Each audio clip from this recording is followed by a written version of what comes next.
Welcome to the Nick and Nick podcast. This is Nick. This podcast is powered by Royalty Roofing and Renovations. Crown your home and your commercial building with Royalty. Looking forward to our special guest today. Our kids said, Dad, we met this guy. He's been teaching us about real estate, and you got to have him on the podcast. So I said, who is it? They said, it's Mark Wehner. So today we got Mark Wehner. They said, he is the master storyteller. You got to have him on the show. So we finally got you on the show. So thanks for accepting and thanks for being here. Looking forward. Yeah, looking forward to having some conversation with you. But now you're the Results Coaching and School of Real Estate, the Mark Wehner Results Coaching School of Real Estate. Yep. Yeah, and it sounds like you've been doing it for quite a while. Since Gerald Ford's been president. Since what? Gerald Ford's been president. Okay, so you've been around the block. That dates me. Before we get into that, but again, thanks for being here. Yep. Before we get into that, I want to get you on the spot a little bit, if you don't mind. Okay. You get to pick the category. What On the Spot gives our viewers an opportunity to know you a little bit personally in business, what you've been doing, where you come from, how you got there. You can pick the category. We can go by the numbers, we can go true or false, or we can go either or. You pick the category for the questions. Or we're going to hit all three of them, so which one do you want to start with? I don't care. Either or. Let's see what goes. Let's go either or. And you already gave me this one. Pickleball or golf? Golf. Really? Okay. How frequently? As often as I can. And last year was about 4 times a year. Okay. So now I know this a little bit about you. Hunting or fishing? Hunting. Okay. How about flipping a house or renting a house? Buying a house to flip or to rent? Which do you prefer? Rent by far? By far. Do you have rental properties? 6. Okay. In Omaha? In Omaha. Okay. Let's go favorite way to learn, book or podcast? I'm going to say podcast / book because I listen to, I don't read a lot of books. Yeah. I listen to them. Yeah, you listen to books then. I travel the state for real estate classes. Mm-hmm. I coach 4 companies around the state, and AM/FM radio doesn't make any money, so I will buy a book or listen to a book or a podcast out there. Yeah. My son's huge into podcast. Yeah. We go to Kansas City Chiefs games, and Mark has got a real estate podcast on, all the way down, all the way back. So Mark is a junior? Yeah, Mark is a second. Okay. And he's the one running the real estate company now, is that correct? He has a real estate team, Champions Real Estate Team at Berkshire Hathaway Ambassador. Sure. Okay, one more question regarding either or. Let's go carnivore or vegan? Carnivore. All the way? All the way. Okay. Big steak? Well, big steak, it's okay. You know where vegetarian comes from, don't you? That word? Tell me. It's an old Indian word. Okay. It means poor hunter. Okay. Are you serious? Yeah, I'm serious. No, I am. Yeah, and no offense intended, but yeah, that's an old joke I heard a long time ago. So. All right, let's go to. We're still playing on the spot. Let's go to by the numbers, just so we can get a little bit about your background. Okay. I know you've been coaching and doing the School of Real Estate for a while, but how long? How many years has it been? I started. Well, I was licensed in real estate in 1976. Okay. I was born in '74. Okay, there you go. I started with my father's company, and he had several heart attacks in the late 70s, early 80s, and I opened up my own company, MT Wehner Company. Okay. And I did it when the rates were going to be 18.5% in the next 14 months. Wow. Literally, my line of credit of $100,000, I was down to my last $11 and was going to stay with it. Mm-hmm. So it just grew from there. Yeah. Good people, good strategies, ethical behavior, and just kept moving ahead, saying, I'm going to do this. And it evolved to what it is today. Yeah, so that's kind of where the real estate stuff came from, was from your dad? Yeah, actually, I'm a 3rd-generation realtor. Okay. My dad was 2nd generation. My 1st generation, going back 3 years, my uncle Ed Wehner was a realtor in South Omaha. Okay. For Mercer Real Estate Company. Okay. And we went to Zion Lutheran Church, it's 40th and P Street, 40th and Q, and choir practice was always after church. Yep. Well, Uncle Ed would take me down to the real estate office, and literally, I'd go with him to open house. Okay. He would drop me at Brown Park, which is 13th and U Street. How old were you at the time? 5 to 6 years old. 5 to 6. Okay, Yeah. I thought you was going to say 15 to 16. Yeah, and he would drop me at Brown Park. Yep. I know where you're at. I would watch the Sunday afternoon baseball game. Mm-hmm. And I got to be a bat boy for the teams, and Uncle Ed would give me the address. And after the game was over, they'd give me a ride to the open house. I remember sitting on the front porch in the big, dark, forest green swing the big chains up in the porch. Oh, yeah. And I'm listening to Uncle Ed show the house. And after they left, I'll never forget this. Uncle Ed always had a twinkle in his eye. And I said, Uncle Ed, I says, how stupid are these people that buy homes? And he goes, what are you talking about? I says, stupid. You open up the front door and you go, hi, I'm Ed Wehner, Mercury Real Estate Company. Thanks for coming. I understand that. Then you say, and this is the living room. I says, don't they know that's the living room? I says, then you walk back and say, and this is the dining room. Notice the two walls, they can place a hutch. I'm listening to this, And he says, oh, and this is the bathroom. I says, Uncle Ed, if they don't know this is the bathroom, they're really dumb. And I says, and they pay you to do this? And he goes, very well. Yeah, very well. Uncle Ed drove a white Cadillac convertible with red leather interior. Okay, so he was really pretty. Kind of like the boss hog. Well, not even that. He was just a class act, is what he was. I'll never forget that. But he goes, they pay me very well. Oh, that's and awesome. That's back when the average price in Omaha was probably under $3,000. For if what? that. For a normal house. For a house? Oh yeah. 3,000? Oh yeah, 3,000, 4,000 bucks. Crazy. And that was in South O. Yep. Okay. I got another one for you by the numbers. How many times did it take you to take did you take the test before you passed it, the real estate test? Once. First time? First time. Is that rare these days? Results coaching has probably a little over 94% pass rate. That's what I want to get to. Yeah. Now, honestly, with my exam, Yeah. I met with Greg Lemon in 2015, who was the director of the Real Estate Commission. And I said, he goes, we want you to start a real estate school pre-license. Because back then, the existing pre-licensed schools in the state were having horrible pass rates. Okay. There was a new education director, Elaine. She did a fantastic job. We just lost Elaine to cancer a couple of years ago. No. But he goes, I don't know how you did it. And I go, what do you mean? He says, well, I'm telling my thought process. I actually had to go meet with the commissioners once, and they said, your school ranks very high for instructors, but we just don't think your curriculum is academic. And I went, thank you. And they went, what? I said, yeah, it's not academic. I said, all school ever measured was short-term memory. Right. I read this, I took a test with 8 academic days, I passed, and next. That's how I got through chiropractic school. Yeah. I have a photographic memory. I didn't learn hardly Me too. anything. I just memorized it. Yep, that's it. And See, just pictured it, and then I could pull it up and during the today's test. real estate exam is not academic. Right. It's all based on real-world scenarios. And so I'm sitting there telling them how we did this. And Greg Lemon looks at me, and it was like Top Gun when the pilots are sitting in the hangar, and Right. the gal walks in and goes, oh, you're the one. So it was you. Greg Lemon looks at me and he goes, it was you. And I go, what do you mean? He comes back with a brown folder, accordion folder, opens it up, takes out 2 grade sheets from 1976, salesperson, and 1978, broker. You had to wait 2 years back to take a broker's test. At the top was written 54 on my salesperson test, and on the broker's test written 1:06. I passed the salesperson's test, 4-hour test, in 56 minutes. Wow. I passed the broker's test, 1 hour and 6 minutes. Okay. Because I knew how to take a test. Right. And actually, I finished the test. Walking to Pershing Auditorium, you have to sit at opposite ends of cafeteria tables. And I go walking out the door in about an hour, a little under an hour.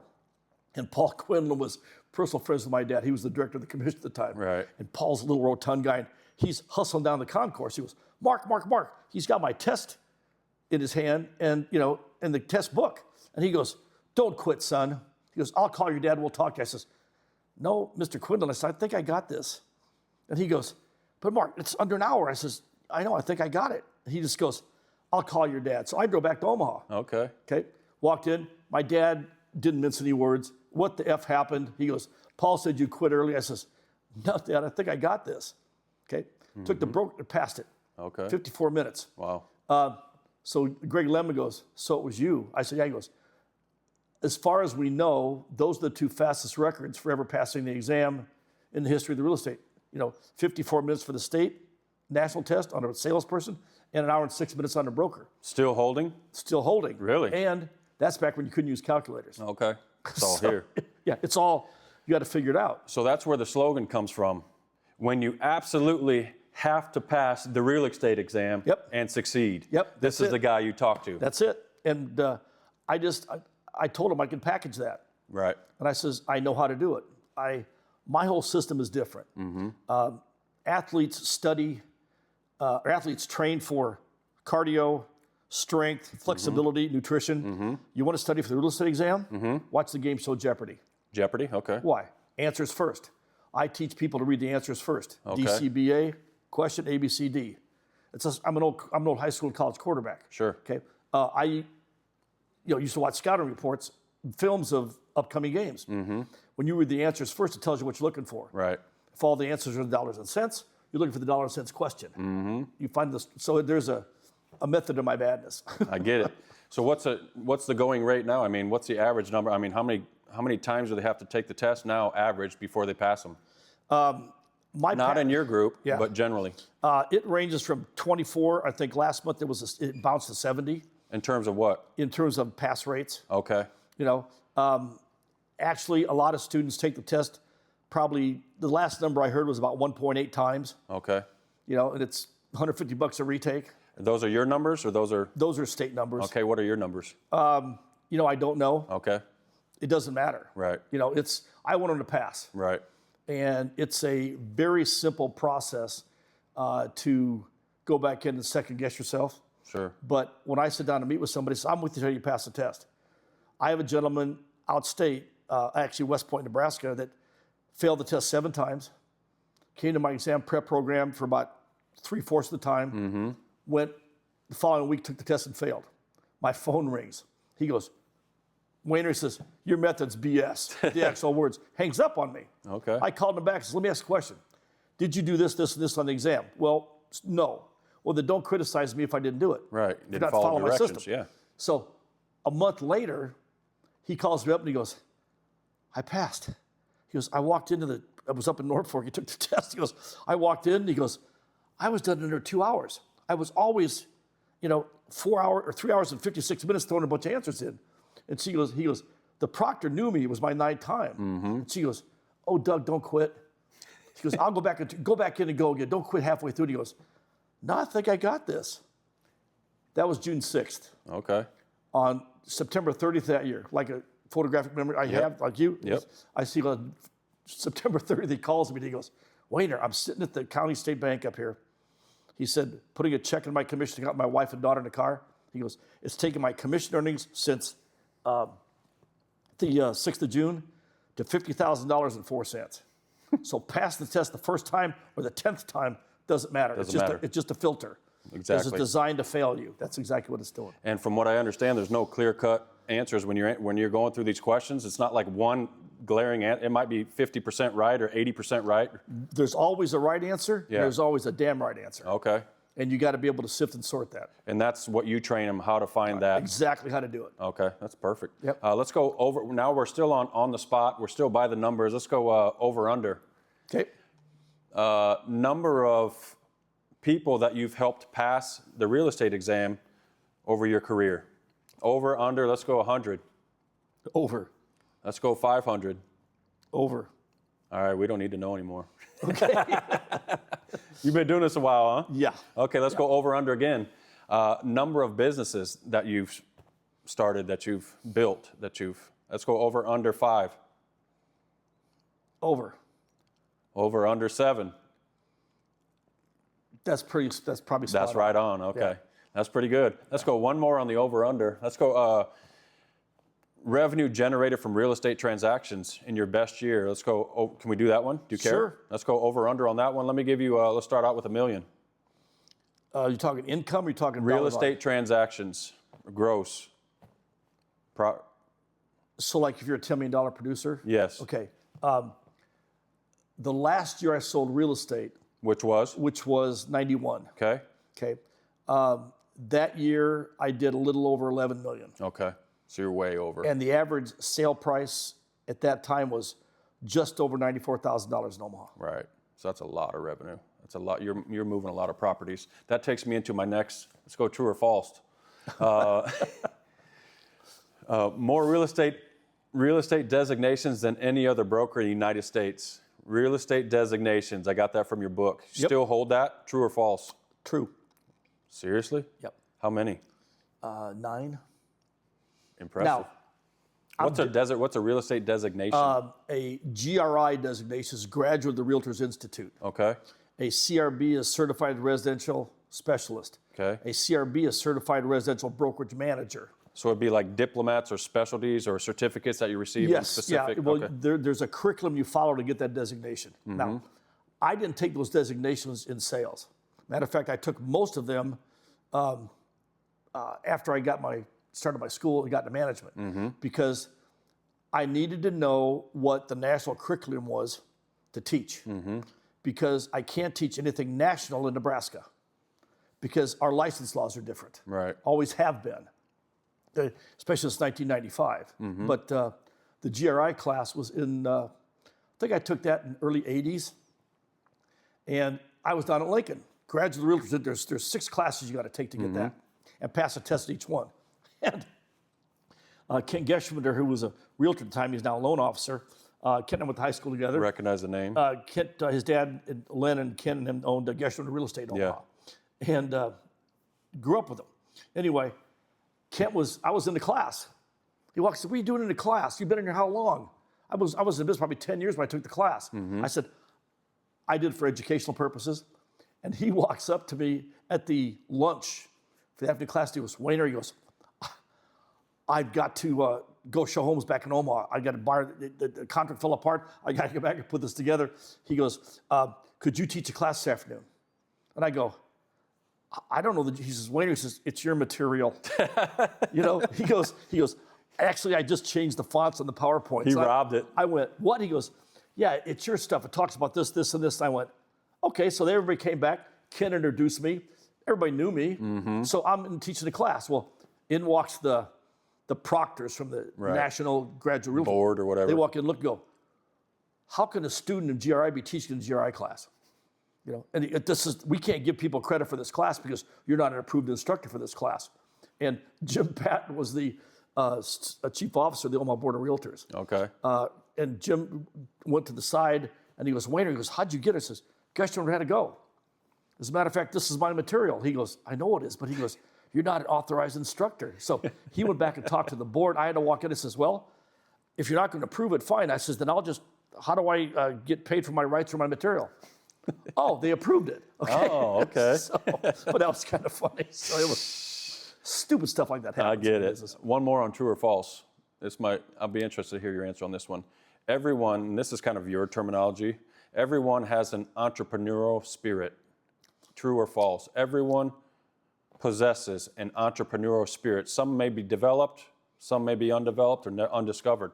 True or false? I'm going to say maybe. Okay. Because some people have fear that won't let that happen. Sure. Okay. Yep. And it's a level of risk. Yes. Okay. And some people want a job. Right. That's fine. Go work for somebody else and pay off their mortgages and buy their yachts and buy their businesses and stuff. Great. An entrepreneur is somebody that understands that I might have a better way to do it. Sure. They want to get up in the morning and determine their own value, their own worth. They don't want somebody else to tell them how much they're worth. They don't want to exchange their time for somebody else's money. Correct. You'll never get rich doing that. You'll never have the life you want given that. The boss will, but you won't. Right. So that drives a lot of people. Yeah, not that there's anything wrong with punching a time card 9 to 5, Monday not through at all. Friday. You know, however. Yeah, and especially since we've come through the last 20 years, job security. Right. That's right up there with Santa Claus needs to buy the tooth fairy. Not to mention benefits, Yep. all that stuff that comes along with it. So where does the maybe come from then? The maybe comes from, I see so many people, again, I played baseball all my life, softball. If I'm going to steal second base, Right. I got to take my foot off of first. Right. Some people will never do that. Okay. Not willing to take Not the willing risk. to take that risk. Okay. That's why you saw in my book, my mascot is I got that. is a turtle. Oh, we're getting to him. Yeah. Oh, we're going there. Yeah. Okay. Well, I won't go there, but that's all part of it. Hey. No, you can go there. Well, the thought is that somebody goes, well, a turtle. I always hear this in the class. Right. Well, you picked that because it's Aesop's fables. Slow and steady wins the race. I go, that's a bunch of bull. They go, what do you mean? I says, there's no way a rabbit would lose to a turtle unless the race was fixed. Right. Okay. I said, truthfully, I go, a turtle like an entrepreneur never gets ahead unless you stick their neck out. You got to come out of your shell and take some risk. If you can't do that, ain't gonna work. I mean, in 1981, Rates went to 18%, 18.5%. Okay. Discount points 1 plus 14. Okay. It was costing a veteran seller 1% of the mortgage balance times 14. Wow. And the seller had to pay that. Right. So the market hit an iceberg, and all we were doing was rearranging deck chairs. Yeah, that's what happened. Right. And I sat back looking at the marketplace, going, "I'm going to stay." Okay. So what do I have to do? I was putting up fence posts out at Ponca Farms. I'd get up at 3 a.m. Oh, yeah. Drive out there. We loaded the wagon. We had the tractor with the hydraulic driver. We had the chainsaws and the top boards and the come-along poles to pull the fences. And I'd work till about 7:15. I'd leave there because it was just getting light about 4:30. I'd leave there. I'd drive, and I threw newspapers through Omaha World Herald, morning op. Some 500 papers a morning. Okay. And by 11 o'clock, I was in a coat and tie, and I was showing homes at a networking meeting. At what age was this? How old were you? It was 1981. I was born in 52. Do the math. Oh, wow. You know. Okay. Married with kids, working that much? 2 kids, yep. Had to pay my bills. I was going to stay in real estate. That's what entrepreneurs do. Yep. Find a way. Yep. Stick their neck out and find a way to make it happen. Well, I coach athletics for youth sports for years, and I tell my people, find a way to win. I think that's why my sons were so attracted to you and why they said, you got to have him on the podcast. They both played baseball at UNO. Yep. Mason was a second baseman. Cooper was a pitcher. Okay. It was his last year, but it's I was both. Yeah, a two-way. Yeah. You hit and pitched, huh? Yep. Righty or lefty? Right. Okay. Yep. I can understand why they call you the master storyteller. You got a story for everything. I would consider you a serial entrepreneur. Would you consider yourself that? I mean, Yep. yeah. How would you define the entrepreneurial spirit? Give me the nuts and bolts of what that means when you use that term. It's a perspective. Okay. And the perspective comes from, and I was asked this, I was at Creighton University on stage they had an entrepreneurial consortium. God, this would probably been over 15 years ago. Right. And I'm on stage in front of, there was probably 300 to 500 students in there, and everybody was talking about business. We'll see, truthfully, and that's why I'm not a politician. I tell people what I think. Right. Most business colleges today, Right. okay, they haven't changed the curriculum, just put an entrepreneurial label on them. Okay? It's not. It just doesn't work that way. So I'm on stage, and the student stands up at the Q&A part of it. It was about an hour and a half presentation. And she goes, "Well, Mr. Wehner, you're banging this drum on an entrepreneurial perspective. Just what does that mean?" I didn't know. It was always just part of my delivery, my colloquialism, how I put it together. Right. And I said, okay, I says, let's take it this way. I walked up off the stool, went and sat with my feet dangling off the stage, and I went, metaphorically, and I made this up on the spot. I said, metaphorically, a parent takes a child to a mountaintop. They're standing off looking in the distance. And the parent asks the child, how far can you see? The child goes, 10 miles. Well, that's typically the horizon from a mountaintop in the continental United States. Sure. Pikes Peak, 10 miles. Good, that's a good solid business answer. And the parent goes, how far do you think you can see on a cloudy day? The child goes, well, it depends on what? On how thick the clouds are, maybe how close the clouds are. Another logical business answer. And the parent goes, how far can you see at night? The child says, well, you can't, it's dark. And the parent kneels down and whispers in the child's ear and says, look up. What do you see at the mountaintop at night when you look up? What? Stars. Stars. How far are those away? You see infinity. How far are those away? Millions. Light years. Billions of miles. Light years away. You haven't moved. All you've done is change your perspective. Right. That's the entrepreneurial spirit. Okay. You haven't moved from your day-to-day job, which stands for just over broke, J-O-B. You know? We're getting to that one too. Yeah, where you're paying enough to stay, but not enough to make a fortune. Come on, okay? And then the thought process comes back that you look up and see the stars, you change your perspective. You haven't moved all into how you see things. So instead of walking into a business for a job, or there's always a problem out there, how can I solve that? Right. Is there a better mousetrap? You know, and again, you'll make mistakes. Right. You know, I've had stuff I've started that have made incredible impact and crashed and burned because I couldn't monetize them. Right. You know, and I've been told many, many times, you'll never make it. Okay, thanks. That just drives you, you know. Right. I run SW theory. SW theory. Some will, some won't, some wait, some watch, some worry, stop whining, start working next. Say it again, go. Some work, some work, some watch, some whine. Okay, I put whimper in there once in a while. Some whimper, you know. Yeah. Okay, you know, start working next. Okay. Yeah, pretty simple, and it changes every time, anyways. What the hell? You got a good perspective. Wow. So now you got to tell me. Now you got me curious. So where would you say your entrepreneurial spirit came from? Who influenced that? Who developed that? Who helped you discover it? Dad, uncle, real estate uncle, coach, mentor, pastor, or priest? I'll tell you, it comes from an experience. It's like a Heinz 57. It blends. Yeah. Okay. My dad worked for Ruge Upholsteries and started Wehner Real Estate, or started Wehner Upholstery, and found out that when you're training your employees, you're training your competition, because they'll leave and go someplace else. Sure. Same way in real estate. Right. You know, people come and people go, and good quality leadership and management slows that process. Right. So it was a thought that I always wanted something better. I mean, I grew up in South Omaha, and I was told by many, many, many people that you'll never make it. Right. You know, I'm living in a house today that I thought some kid from the South would never live in. Okay, and it's not because I'm better than anybody else, it's just because I was able to take the risk. Sure. You know, it's just a matter of how bad do you want it. You know, I tell people, you'll succeed in anything you want to do based on the size of your reason why.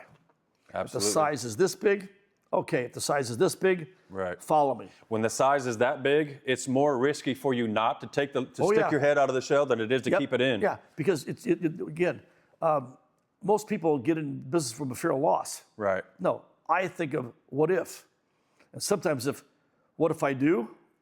Right. And what if I don't? Right. You know, and what if I don't? Somebody else thinks of the same idea and runs with it. You know, I was told when I started my real estate school by the Real Estate Commission that your program is very academic. I go, thank you. Yeah, because the guy says, well, what do you mean? I said, well, John Gale is Secretary of State. I know him. And he goes, Wehner, he goes, you don't really study the textbook. All you do is go through terminology and review questions. Right. You're missing the key points. I said, no, John. I said, like I said, the game show Jeopardy. Right. Okay. Answers first. Right. Then I got to look for the question. Sure. I said, in my curriculum, I said, what are the 20 questions that are in the review are? Well, those are what the author wants you to know. Great. We'll study these. And then we'll use the text as a reference. That's why I've written all my own textbooks. Yeah. So do you feel like the School of Real Estate is the answer to your why? I mean, because you were a realtor before, you made a transition into coaching in real estate. Do you feel like you're closer to your why? Yes, because it's not money driven. Okay. It's very successful. You come to a point in a career where I could go back and list and sell homes. That's not a problem. Right. I used to be able to go through a purchase contract, turn it upside down, and you ever drive someplace and get there, don't remember driving there? Right. I remember going through purchase contracts upside down. All of a sudden, they're signing the document. I don't remember discussing Going through the motions. Yeah, and I was good at it. And I had fun at it, integrity, ethical. After a few years, most of my business was referral. Right. And so you earn that. You can't buy that. Sure. But when I take a look at where I'm at today with how things are working, I wasn't afraid to take the risk. I win some, I lose some. I was quitting real estate in, it would have been 83. You were quitting real estate in 83? Actually, 82. Okay. I walked into Otto Spielhagen. He was my mentor. My dad was the gentleman that drove most of this, but my guy that taught me the laws, Otto Spielhagen, was an attorney. What, Otto? Otto Spielhagen. Okay. About 5'3", little rotund German, half glasses. Okay. Bald head, very thick German accent. And he taught the real estate classes down at Creighton University. And that's where I took my classes through. My dad and him were good friends. So legal questions, I went to him. That's where I learned a lot of my real estate law. Anyway, I walked into his office on a Friday, about 10 in the morning. And I said, Otto, this is my last closing. And he goes, what do you mean? Well, I was a counselor in Boys Town. Okay. They were calling me back to be a senior head counselor in the high school side, Section 2. Sure. They also asked me to be involved in their baseball program and be a quarterbacks and receivers coach. Okay. And I'm going, when I left there, I was making $58,000 a year when my educational degree would have got me a $500,000 to $6,000 teaching job. And so I said this, I'm going back to Boys Town, paying very well, $58,000 a year, my own car, benefits. I get to coach 2 sports. Let's go. And he goes, why are you doing that?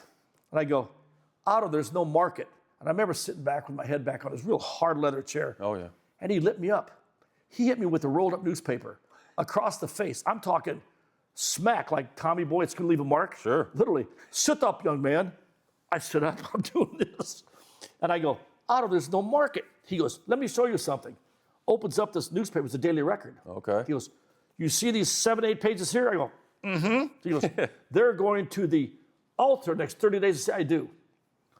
Okay, he goes, you see these back 28 pages? Mm-hmm. They're going to the judge and say, I don't. Next 180 days. He goes, they all got to live someplace else times 2. Oh, there you go. There's your marker. There There's it always is. a marker when you wake up. Whoop, there it is. I never forget that. I even coach that thing to this day. Absolutely. Wow, that's powerful. It's those guys that make a, Yeah. make a difference. Yep. There's always Totally somebody. change the trajectory of your. It does. And I tell you, the entrepreneur has to be willing to listen. It's never how much you know, it's how fast you can learn. Right. Okay. And that's in the book. Okay? That's in the book. Yeah, That's in the book. And what I found about the more you learn, the more you realize you don't know anything about anything. There's so much more to learn. Yeah. Yep. That's all key to it. But that's probably part of the entrepreneur spirit. Well, let's get into the book. You mentioned it several times. It's titled 1440, which is 1440 is what? Minutes in a day. Okay. Tell us a little bit about the inspiration behind that, where that came from, and I want to get into these what you call refacts. Yep. I went through them. I would like to talk about 250 of them, Okay. but we'll talk about 5 if we can. Okay. And maybe you got some fave 5s that you want to talk about. Well, the thought is, when I coach, Yeah. you're doing podcasts. This is Nick and Nick's podcast. Yep. Who's the top podcaster in the marketplace locally? Joe Rogan. Okay. Is Joe paying you to advertise for him? No. So let me ask you again. Who's the top podcaster? Joe Rogan. No.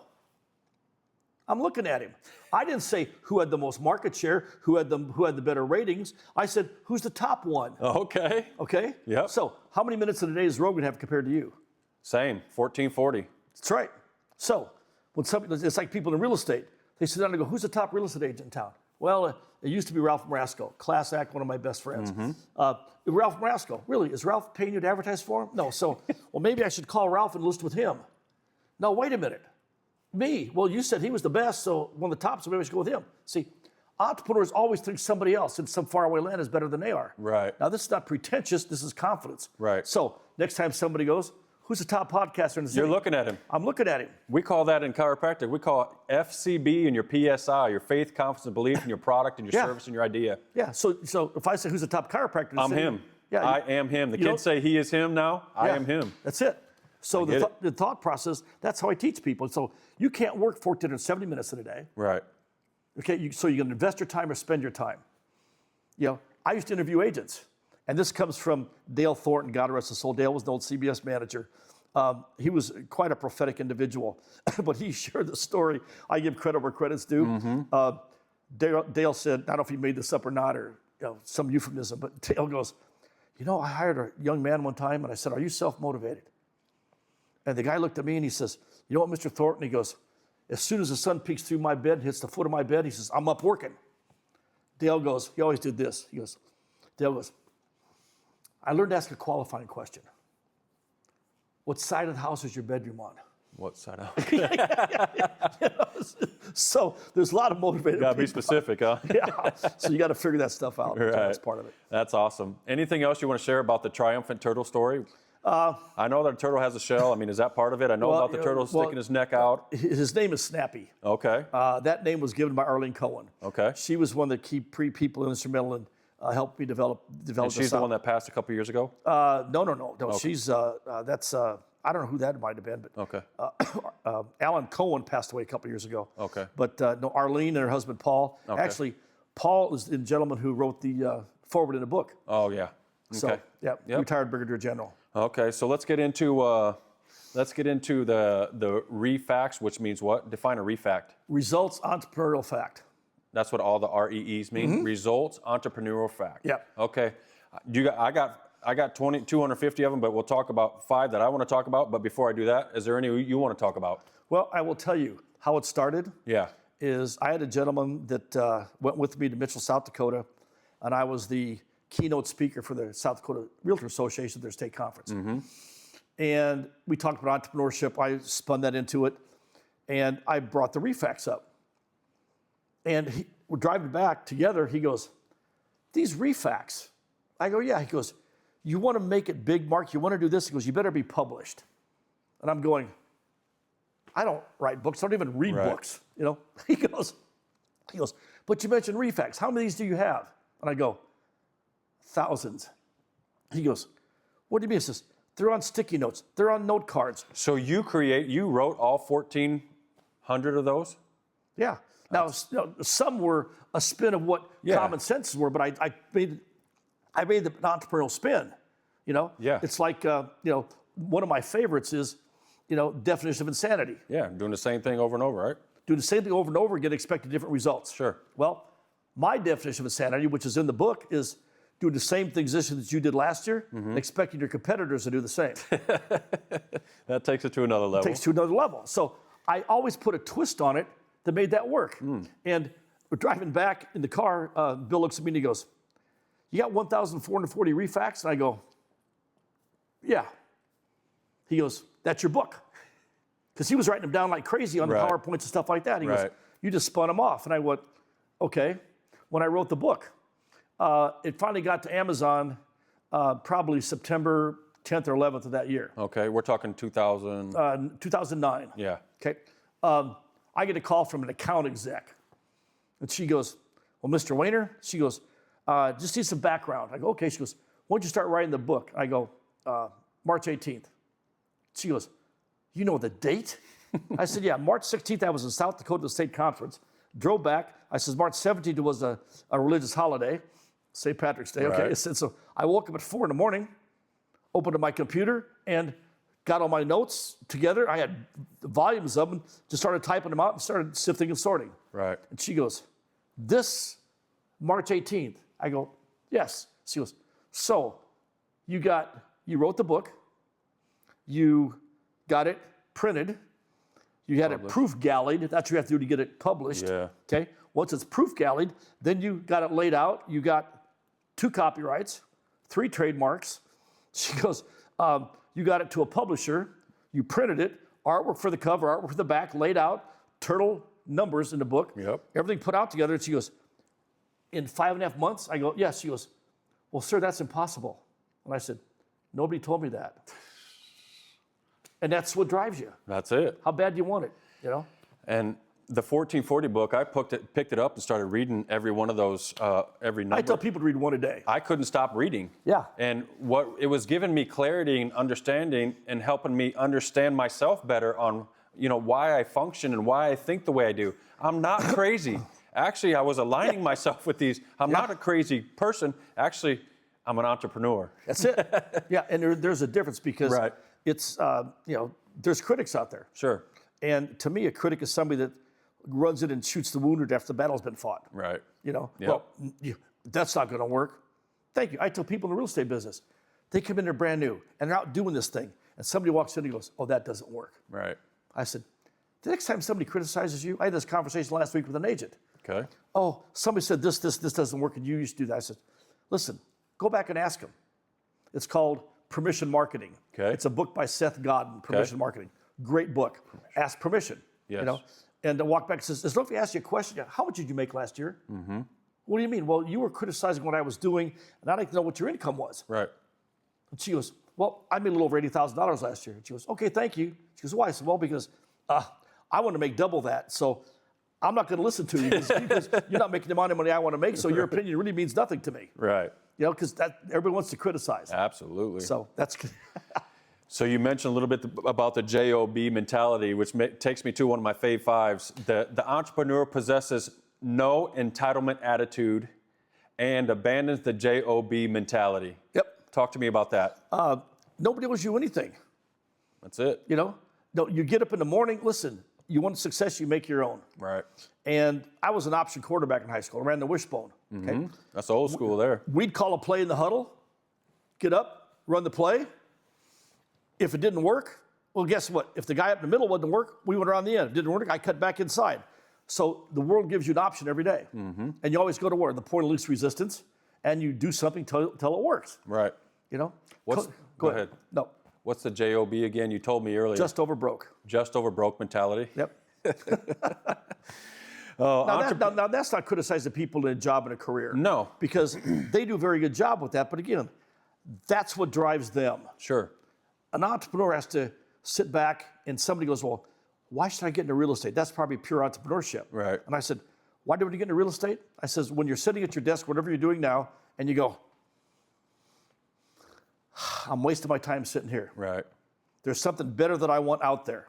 That's fine. Go do what you want to do. That's not critique against anybody else. That's just saying, hey, there's some top execs out there that are leaving a legacy. Right. And that's all part of it. Along those lines, entrepreneurs understand successful endeavors are a byproduct of quality relationships. Listen, nobody succeeds by themselves. Absolutely not. I don't care. I mean, I used to have one of my PowerPoint slides went up, and you can see it. It's one of those clip art things, but it shows a turtle sitting on top of a fence post.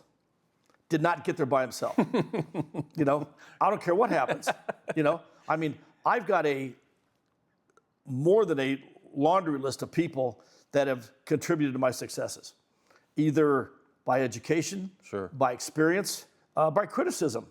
By exposure, you Yeah, expose everything. yourself to their Yeah. life, to their day in the life of them. Exactly. So it's always, you wake up in the morning and go, God, am I doing the right thing? And everybody's got self-doubt. I mean, I do.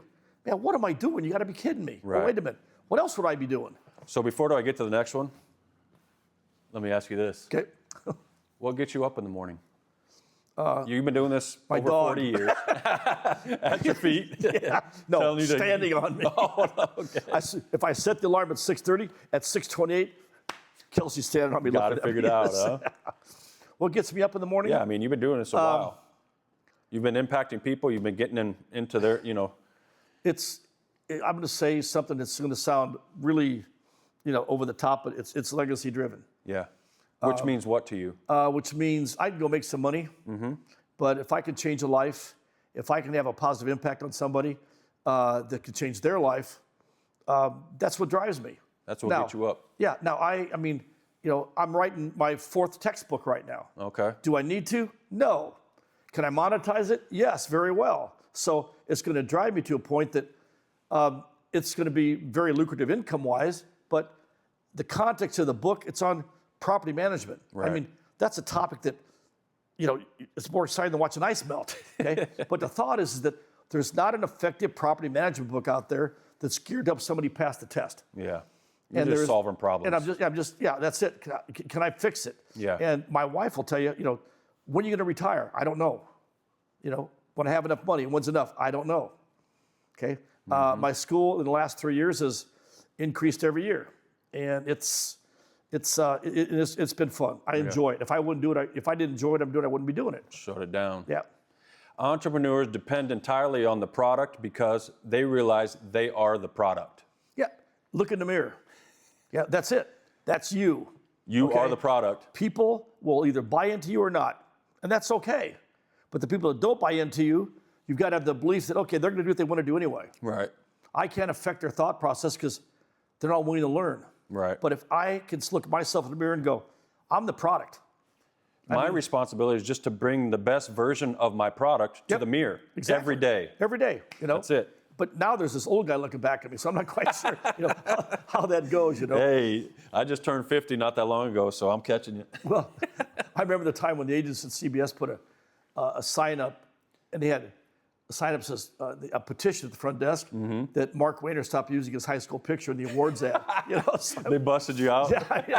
So I went across the street to Billings Photography and had 8 or 6 digital photographs taken. That's when it was brand new. And I took them, just put them down the wall and said, sign the ones you want. Well, a few agents do some glasses and beards and stuff like that, but they picked the picture. So yeah, it was kind of funny. My first exposure to you was about 15, 20 years ago at Ambassadors Worship Center. I think I talked to you about that. Yeah. But you haven't aged a bit. I haven't aged a bit. So your eyes are going bad, huh? It could be. I'm over here. Entrepreneurs practice and constantly improve their proximity marketing strategy. Proximity marketing strategy. They're constantly improving it. I trademarked that. Yeah, I got it trademarked. Why I did? Because it has real estate ties. People go, open houses don't work. Really? See, open houses were created by the real estate industry to get the buyer's leads, Yes. to get the agent leads and relationships. They were never designed to sell the house, ever.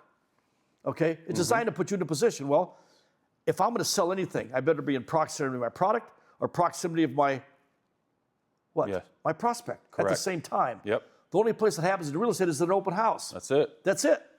I have a yardstick in my office that I wrote with a black magic marker, proximity marketing. I can touch you. I'm going to be within 3 feet of my product. Now, you can put stuff online. There's all kinds of stuff that businesses develop around stuff that's what? High tech, distance learning, distance marketing. That all works. Right. Okay. But somewhere, sometime down the road, somebody's told somebody face to face, hey, you better buy this product. That's really pretty good. Right. That's a proximity where Sure. somebody's telling your prospect about your product. Right. You've got to get close to the consumer. Wow. There's a lot there.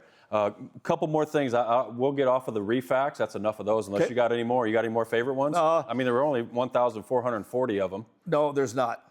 When's the last time you actually coached somebody on one of those? Do you use them every day? Yesterday. Yeah. Yeah. I see it. Yeah. It And which one did you share with them? it was about entitlement. Okay. They go, oh, well, I've done this, this, and this, and this. You know, I mean, what am I making hours? Hourly wage, who cares? You know, I said, your raise becomes effective when you do. You know? Makes sense. What you're doing, it might be very efficient. I just sent out 15,000 emails. Well, how'd that get in front of your prospect? Right. Well, it didn't. Okay? They're controlling it. Right.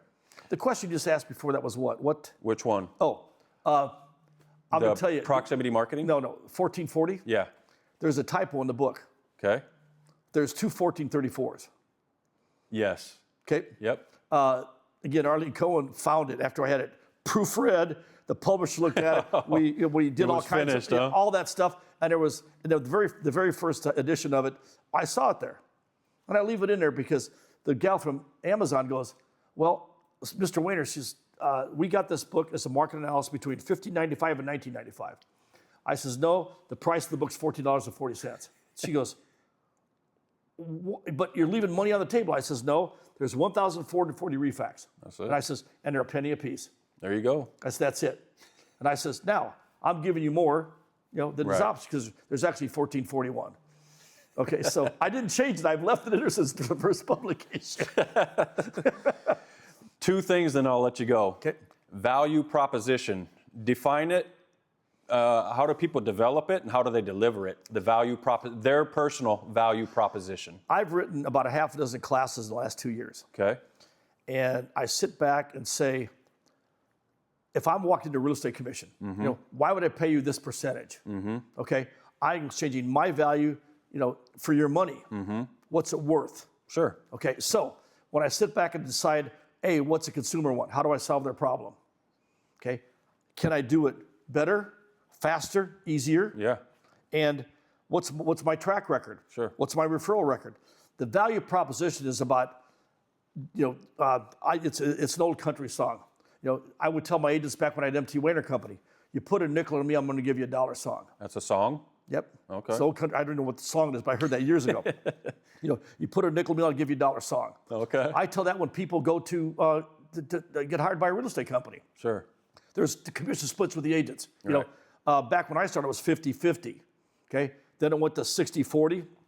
The agent got 60, the broker got 40.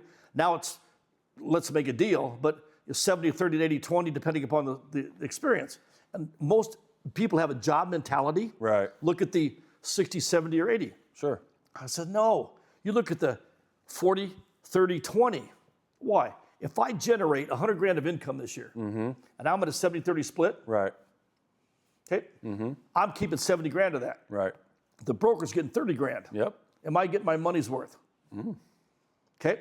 So if I am going to let you work for me or me work for you, I've got to place a value on my time, efforts, and results Sure. that's worth more than you're paying me. Correct. Okay? We take a look at this. These numbers are about 2, maybe 3 years old. They came from ConAgra. Okay? The average ConAgra employee that earns $100,000, Okay. ConAgra at the time, net profit, okay, earns about 72% more, a little over $720,000 on that employee's salary. On that $100,000 salary? So the ratio? Yeah, the ratio. Okay. So they're not breaking even. Right. So it's about 7.5 times. So I tell somebody going out to sell your product, whether it's yourself in real estate, whether it's a widget, okay? The consumer has to look at you and say, listen, if you're going to pay me $10,000 commission on a sale of a house, okay, I better be able to deliver $72,000 worth of value to you to earn that commission. Right. Okay. And if you do that, if you prepare like that, you have no competition. Right. Okay. Because you set the standard of excellence. Absolutely. That's just the key to make that work. Yeah. Value proposition. Last question. Pick your brain on this one. 5 habits of highly effective realtors, entrepreneurs, chiropractors, roofers. When you look across the different industries, give me 5 habits that you'll see in highly effective, let's go realtors. What do they possess? What characteristics? What? Driven, detailed. Detail-oriented? Yes. Okay. Okay. Results-oriented. Results-oriented? Okay. Communications and relationships. Ooh, that's it. You know. Mic drop. Yep. Thanks for joining us. Okay. Appreciate you coming out. Enjoyed it. That Thank was fun, you. wasn't it? Yeah. Absolutely.